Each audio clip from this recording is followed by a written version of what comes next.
What is going on, guys? Matt O'Leary back with another video here today, previewing the New York Jets versus Washington Commanders. Gross, disgusting. Ugh.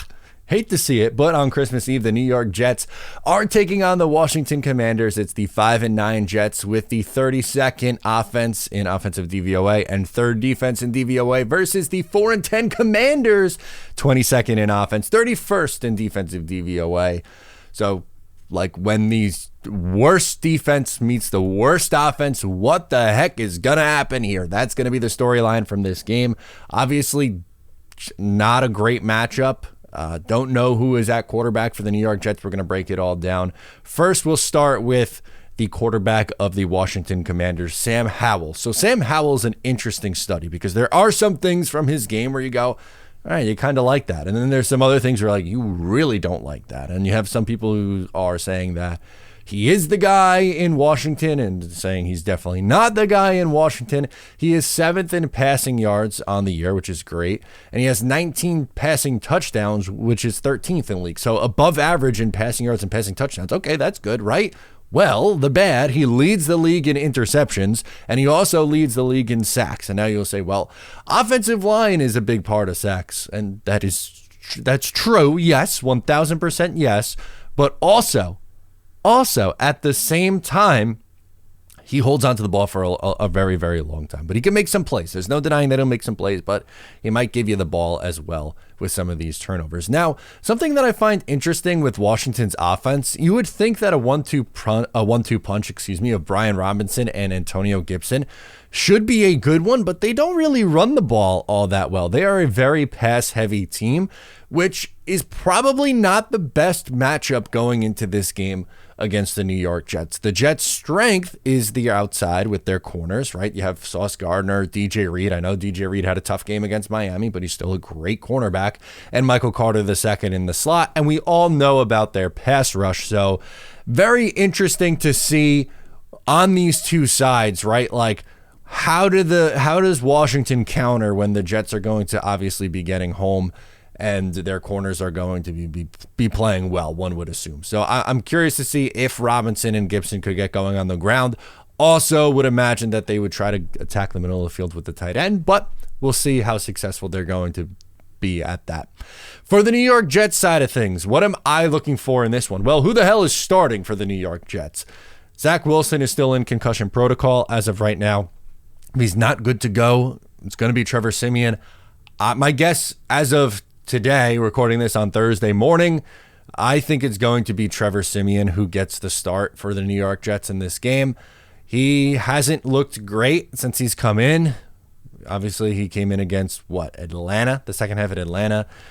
He had to come in during the game against the Miami Dolphins as Zach Wilson left with the concussion, and he hasn't really looked good. He's fumbled a few times. He's thrown some interceptions, so I don't anticipate Trevor Siemian coming in and having this spectacular game, although they're going up against one of, if not the worst defenses in the league. So we'll see how much that matters. Something to keep an eye on for this game as well is draft positioning. Well, that's not something for the actual game itself, but this game has major implications for where these teams will be picking come April in the NFL draft. As of right now, Washington has the 4th pick. The New York Jets have the 7th pick.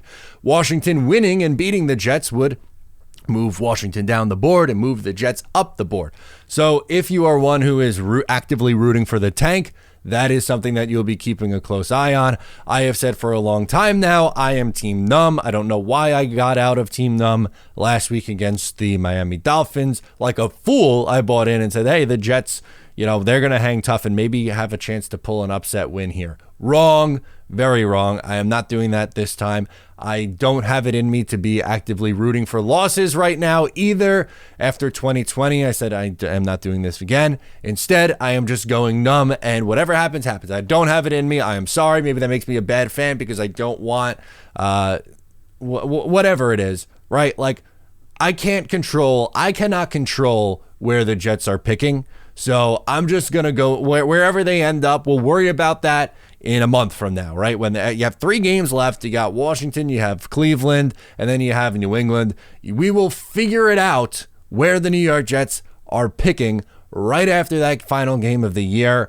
That, all those things will be decided. And then at that point, I'll worry about who the Jets could pick, because as of now, it changes, it fluctuates all the time. And, it's going to be somewhere in the top 10. If in a perfect world, is a higher pick better than a lower pick? Of course.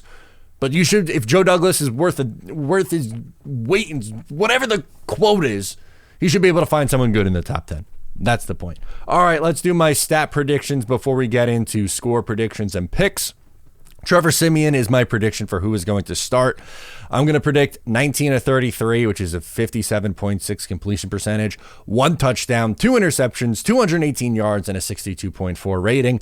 Sam Howell is expected to get the start for Washington, even though he's benched this past week. 16 of 30, 53.3%, 1 touchdown, 2 picks, 198 yards, and a 57.4 rating. So not necessarily a great quarterback show. I'll give you stats for Garrett Wilson. How about 4 catches, 72 yards, and a touchdown? Garrett Wilson gets back in the end zone this week. All right, to the score predictions we go. 4-9-1 against the spread. I absolutely hate picking the New York Jets against the spread, but what can you do? Because, well, guess what? That's what we have to do on this program. 4-9-1 against the spread, picking the Jets, still over 500 with everything else. But moral of the story, Jets I've struggled with. I am taking the Commanders +3. The Jets are 3-point favorites at home against Washington. Washington stinks. I get that, but a couple of thoughts here. One, I think the Commanders win the game. I'm taking them 16-10. But if the Jets were to win this game, are you convinced that it's going to be by more than a field goal? Is this not a 16-13 kind of game? Let me know your thoughts. I'm taking the Commanders 16-10. But I don't think either team gets to 20 points. Hell, I don't think either team gets to 17 points. This is going to be a disgusting watch on Christmas Eve, which is really, really upsetting. Casey is 6-7-1 against the spread. Let's see who she likes. Casey is on the Commanders as well. So let me know your thoughts for this game down below in the comments. Once again, I am Matt O'Leary. Subscribe if you're new. I'll catch you next time.